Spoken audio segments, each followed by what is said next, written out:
बिहार दरोगा की वैकेंसी आने वाली है और ये वीडियो मैं स्पेशली उसी के लिए बना रहा हूँ। और मैं सबसे ये रिक्वेस्ट करूँगा कि आप सभी लोग इस फॉर्म को भरें।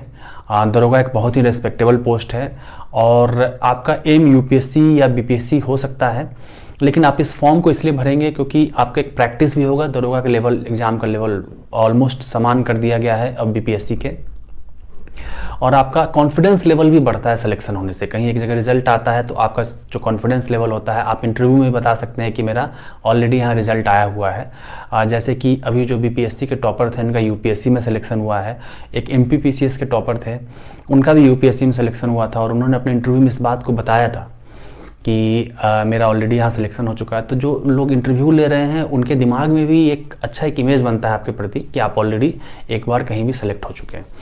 तो सिलेबस ऑलमोस्ट सेम है। तो सबसे पहले मैं 2-3 क्राइटेरिया बताना चाहता हूँ कि वो अगर आप क्वालिफाई कर रहे हैं तभी आप इस तैयारी में उतरें।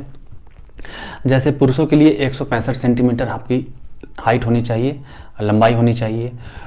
उसके बाद फिजिकल टेस्ट होता है इसमें आपको 1600 मीटर भागना होता है, और जिसके लिए अब समय अवधि आधा सेकंड बढ़ा दिया गया है, 6.5 मिनट में आपको लड़कों के लिए, और लड़कियों के लिए होता है 1000 मीटर भागना होता है आपको, लगभग 1 किलोमीटर जो होता है वो आपको भागना होता है 6 मिनट में। डॉक्टर विवेक बिंद्रा के साथ आईबीसी बन के एक चौकीदार भी जो है लाखों रुपए की अर्निंग कर रहा है। डॉक्टर विवेक बिंद्रा के साथ आईबीसी बन उसके बाद लॉन्ग जंप होता है। लॉन्ग जंप में आपको 12 फीट लड़कों को जंप करना होता है और लड़कियों को 9 फीट जंप करना होता है लॉन्ग जंप, और इसके लिए आपको 3 प्रयास मिलते हैं। उसके बाद आपको हाई जंप होता है। हाई जंप में लड़कों के लिए 4 फीट है और लड़कियों के लिए 3 फीट है। इसमें भी आपको 3 चांस मिलते हैं। 3 चांस में अगर आपने अचीव कर लिया तो आप इसको क्वालिफाई कर जाते हैं एग्ज़ाम को। और एक होता है गोला फेंकना होता है। गोला फेंकने में क्या होता है, लड़कों के लिए 16 फीट फेंकना होता है, 16 पाउंड का गोला होता है, और लड़कियों के लिए 10 फीट फेंकना होता है और 12 पाउंड का गोला होता है। ये हो गया आपको जो फिजिकल क्राइटेरिया आपके लिए चाहिए। उसके बाद हम बात करते हैं एग्जाम का पैटर्न क्या होता है, फिर हम बात करेंगे सिलेबस की, फिर हम बात करेंगे कौन से बुक से पढ़ना है और क्या अप्रोच रहना चाहिए आपका। तो जो हमारा एग्जाम का पैटर्न होता है उसमें एक पीटी का एग्जाम होता है, 100 क्वेश्चन होते हैं उसमें। 100 में से लगभग 5 क्वेश्चन मैथ से पूछे जाते हैं, बाकी आपके history, geography, polity, economics, science और करंट अफेयर से पूछे जाते हैं। उसमें हिस्ट्री और करंट अफेयर्स का सबसे ज़्यादा लगभग 50 क्वेश्चन होते हैं दोनों को मिलाकर, और अन्य सभी सब्जेक्ट से बाकी के 50 क्वेश्चन होते हैं। इसमें निगेटिव जो होता है इसमें एक बहुत बड़ा कन्फ्यूजन है। बहुत सारे लोग बोलते हैं कि 0.2 मार्क्स है, ये मार्क्स 0.2 ही हैं, लेकिन 1/10 होता है। मतलब 10 क्वेश्चन अगर गलत करेंगे आप तो ये आपका 1 नंबर कटेगा, और क्योंकि ये 2 नंबर का एक क्वेश्चन होता है इसलिए 0.2 से बच्चे कंफ्यूज हो जाते हैं। इसलिए निगेटिव से आपको यहाँ बिल्कुल नहीं डरना है। जो निगेटिव है वो समझ लीजिए न के बराबर ही है। उसके बाद मेंस का आता है। मेंस में आपको 2 पेपर होते हैं। पहला हिंदी का होता है, वो क्वालिफाइंग होता है। वो अगर आप क्वालिफाई कर जाते हैं तो आपका जो मेंस का है पेपर उसको चेक किया जाता है। यहाँ मेंस भी ऑब्जेक्टिव होता है। मेंस में आपके 100 क्वेश्चन होते हैं, और 100 क्वेश्चन में लगभग पैटर्न जो होता है वो पीटी वाला ही होता है। निगेटिव बेस में लगभग सेम ही होता है, 1/10। अब जो अप्रोच की बात बता रहा हूँ मैं, कैसे इसको अप्रोच करना है। देखिए, अप्रोच करने में क्या होता है, लगभग 30 से 35 क्वेश्चन एग्जैक्टली पिछले जो 3-4 एग्जाम हुए हैं, मद निषेध वाले और दरोगा वाले, सिपाही वाले, इनसे रिपीट होते हैं। ये अभी तक का पैटर्न है और ये आगे भी होगा।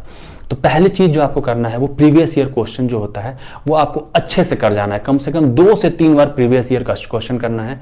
समझ के करना है। समझ के मैं इसलिए बोल रहा हूँ कि आपको आंसर नहीं रटना है। कभी कभी क्या होता है कि उसी में थोड़ा बहुत चेंज कर देते हैं वो। तो आपको उस क्वेश्चन को करना है, उसका अच्छे से समझना है कि क्या है, उस टॉपिक के बारे में पढ़ना है, और अगर आपको नहीं पता है तो आप उसको कहीं नोट डाउन कर लेंगे, ठीक है।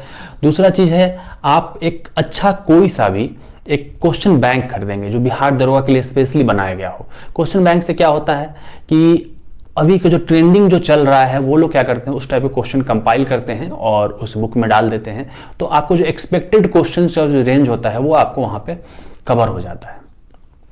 उसके बाद history, geography, polity, science, economics और करंट अफेयर्स के लिए आपको एक अच्छी स्ट्रैटेजी बताता हूं मैं।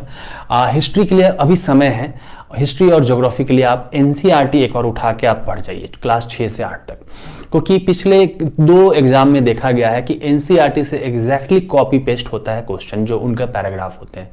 एनसीईआरटी आप आसानी से इसलिए समझ जाएंगे कि क्लास 6 की एनसीईआरटी, उस समय बच्चे की उम्र होती है 11 साल, 11 या 12 साल होती होगी क्लास 6 में।